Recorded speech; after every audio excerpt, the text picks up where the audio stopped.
ताजा जानकारी सबसे पहले हम आपको दे देते हैं, क्योंकि एक खबर सामने आई है कि बीजेपी डिसिप्लिनरी कमेटी का बड़ा फैसला हुआ है। यानी बीजेपी अनुशासनात्मक कमेटी की तरफ से बड़ा फैसला लिया गया है। शेख बशीर को 48 घंटे में सफाई देने को कहा गया है। आपको जानकारी इस वक्त की बड़ी दे रहे हैं, क्योंकि चर्चा का विषय इस वक्त आतंकी तालिब बना हुआ है, जिसके ताल्लुकात बीजेपी के साथ होने को लेकर बताए जा रहे हैं।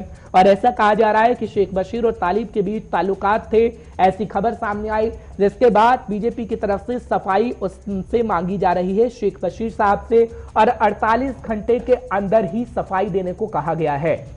इस वक्त की ताजा खबर, बड़ी खबर हम आपको 5 के पंच में गुलिस्तान न्यूज पर बताने की कोशिश कर रहे हैं, क्योंकि बीजेपी अनुशासनात्मक कमेटी का यह फैसला हुआ है। इशफाक गौहर हमारे सीनियर साथी एग्जीक्यूटिव एडिटर इस वक्त फोन लाइन पर जुड़ गए हैं। इशफाक, बहुत बहुत शुक्रिया 5 के पंच में अपना समय देने के लिए। इशफाक, क्या जानकारी आप देंगे, क्योंकि चर्चा का विषय इस वक्त बना हुआ है। रविंद्र रैना साहब की प्रेस कॉन्फ्रेंस हो चुकी है, बीजेपी सफाई दे चुकी है, लेकिन एक और व्यक्ति शेख बशीर से भी 48 घंटे में बीजेपी सफाई मांग रही है, क्योंकि विपक्ष में निशाने पर बीजेपी को इस वक्त ले रही है। तालिब के साथ ताल्लुकात को लेकर क्या खबर?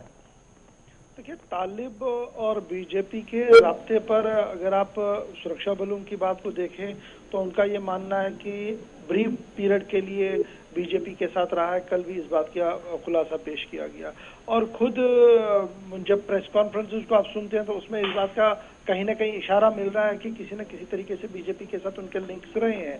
और जहां तक माइनॉरिटी मोर्चे की आप बात करेंगे, जिसके फोटोज वीडियोज वायरल हो रहे हैं उस ऑफिशियल लेटर के, उसको लेकर अब बीजेपी सामने आई, और बीजेपी का ये मानना है कि माइनॉरिटी मोर्चे के जो प्रेसिडेंट है उन्होंने अपने जो अधिकारी क्षेत्र है उसका दुरुपयोग किया है। अभी तक जो हमारे सोर्सेज से बात हो रही है बीजेपी के, उनका ये मानना यही वजह है कि 48 घंटे का नोटिस उन्हें थमा दिया गया है। सुनील सेठी, जो एडवोकेट सुनील सेठी है, डिसिप्लिनरी कमेटी के हेड है, एस वीरेंद्र जी है वो है, और एनडी रजावर साहब है, ये 3-4 लोग हैं जो डिसिप्लिनरी कमेटी के, और 48 घंटों के अंदर अंदर उनसे अपनी पोजीशन को क्लियर करने के लिए कहा गया है। अब पोजीशन क्या क्लियर करनी है? 2 चीजें बड़ी इंपॉर्टेंट है। एक ये कि जब तालिब हुसैन को अपॉइंट किया गया तो उस वक्त क्यों नहीं क्रेडेंशियल्स को चेक किया गया, और क्या उसकी बेसिक मेंबरशिप थी, क्या वो बीजेपी के साथ जुड़ा हुआ था, नहीं था, इसको नहीं देखा गया है। ये एक बात है। और दूसरी बात, जो इस चिट्ठी के अंदर जो उन्हें थमाई गई है, जो हमारे हाथ में है, इसमें यह भी लिखा गया है कि जब आपने उनको अपॉइंट किया तो उस अपॉइंटमेंट की कोई भी बनक या कोई भी चर्चा जो है वो पार्टी के प्रेसिडेंट यानी यूनियन टेरिटरी के जो उनके प्रेसिडेंट है रविंद्र रैना, उनको कॉन्फिडेंस में लिए बगैर ही किया गया है।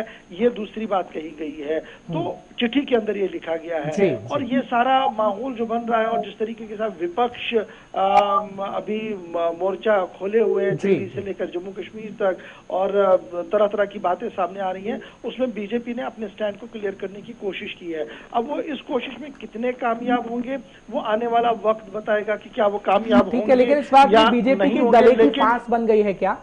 जी, ये बीजेपी के गले की फांस से कहा जाए कि बीजेपी की गले की फांस बन गई है और आगे आने वाले समय में भी ये नुकसान पहुंचा सकती है?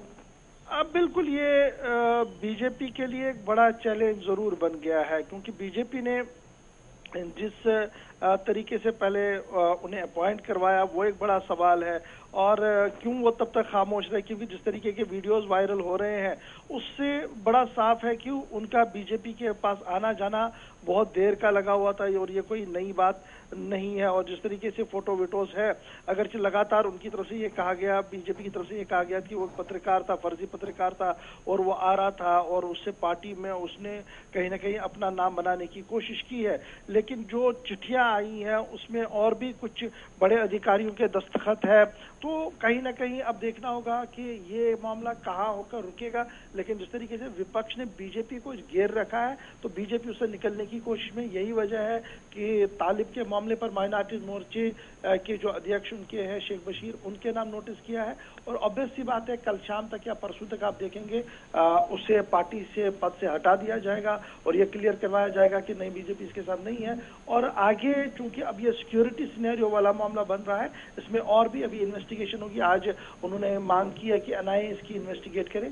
आगे क्या कुछ होगा उसके लिए हमें इंतजार करें। चलिए, बहुत बहुत शुक्रिया इशफाक, तमाम जानकारी पहुंचाने के लिए, हमारे दर्शकों को अपडेट करने के लिए। हमारे सीनियर साथी बता रहे थे कि किस तरीके से ये खबर कहीं ना कहीं बीजेपी के गले की फांस बन गई है। आगे आने वाले समय में नुकसान होगा या नहीं, ये तो वक्त बता पाएगा। गुलिस्तान न्यूज़ आपको खबरों से खबरदार करेगा। बढ़ते